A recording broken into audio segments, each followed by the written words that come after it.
哦，这里就是。Need buy tickets.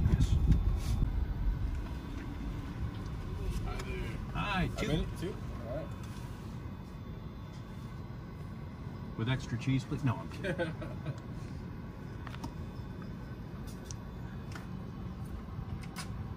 you go. Thank you so much. No problem. You guys have a great day. 哇，你看这些人已经装扮好了，真的就像战争时期的人。这都是志愿者的演员。And this is where they're holding the Civil War reenactment of the Battle of Gettysburg. Okay, thank you. 现在过去看一下。Do we need mask? We're outside. 现在看看这已经来了很多的人。前面有一个大草地，这个地方比较大，所以可以在这儿展示战争。That is the army from the southern states. 看看这边已经有很多人装扮好了。你看，这是当时战争时期他们穿的衣服。这真的是战争场面的再现。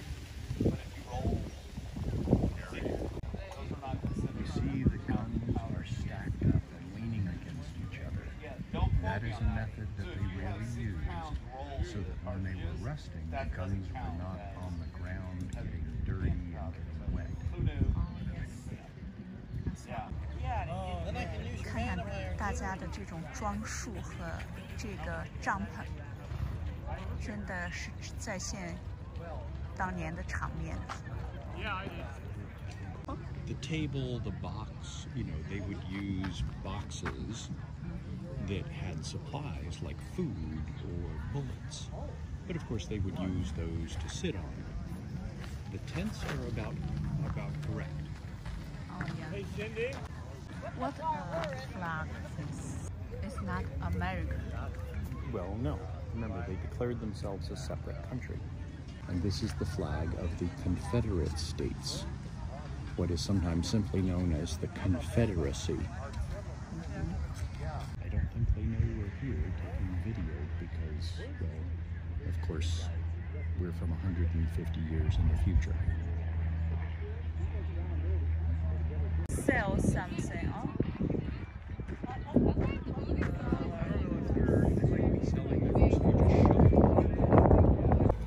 It could be, like this, and it would be like a bowl like this. It's on sale. That could come out. No, this is mostly for education. This is real regional gun. Yeah.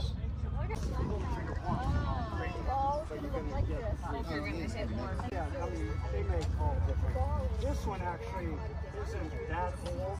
看这两个漂亮的女人在这里交流，她们穿的衣服真的很像当年的那种装饰。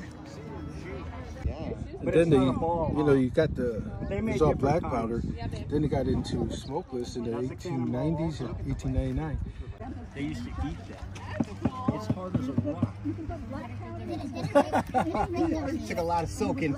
Even the few guns I have, I was into it. Yeah, that's a cannonball too. Like 6 months ago. Those are marbles. 听这个鼓声，好像战争要开始了。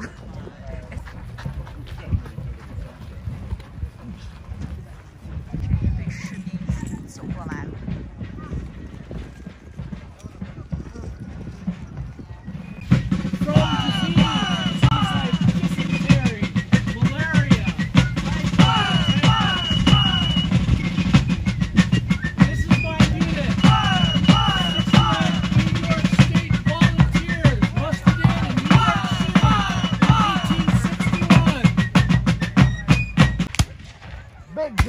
Big guns. If you were a soldier in the U.S. Army during the American Civil War, when you went out on the battlefield, he's just jealous because he can't read. He raises a good question. Could I read?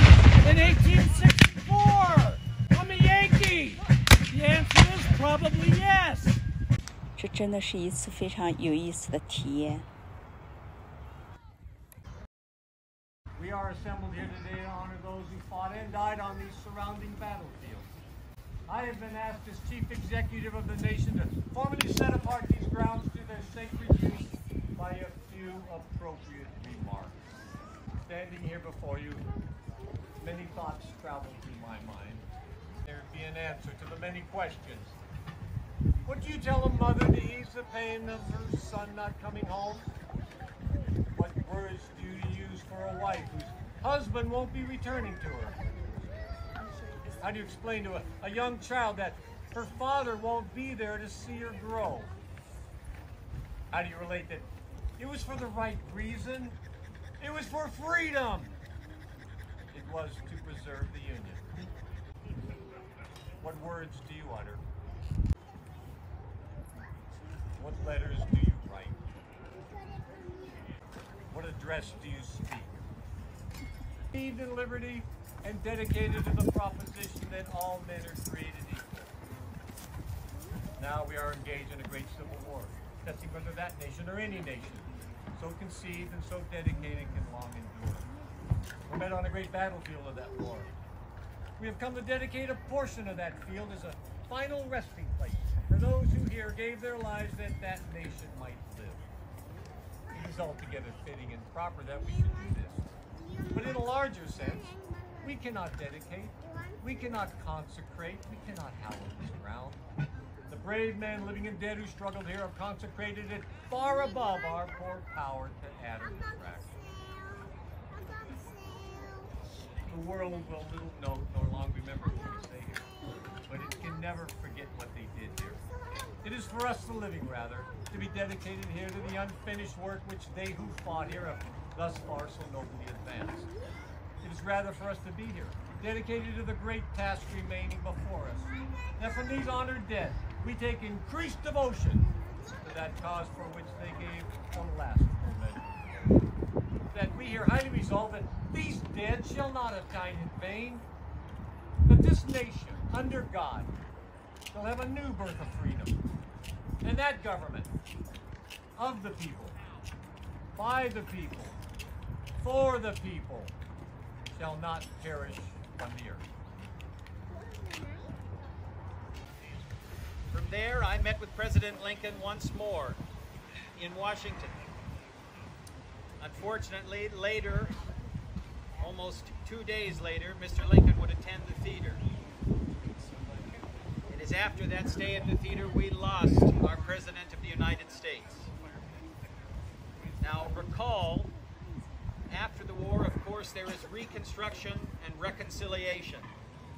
And I urge you, as I think General Lee would agree, that Lincoln's assassination was the worst move for the hopes of bridging our gaps, bridging our disagreements, and rebuilding our country together.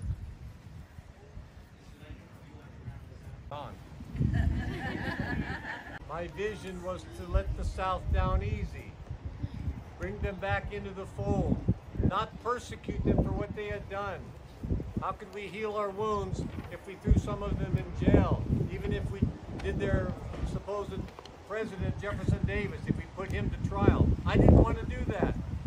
We are one nation. Let's heal our wounds and become one nation again. And that didn't turn out the way I had hoped for. And at this time, we'd like to thank you all for being here. We are honored that you are here. And pardon? Yes, indubitably. And we would like to answer any questions that you might have for any one of us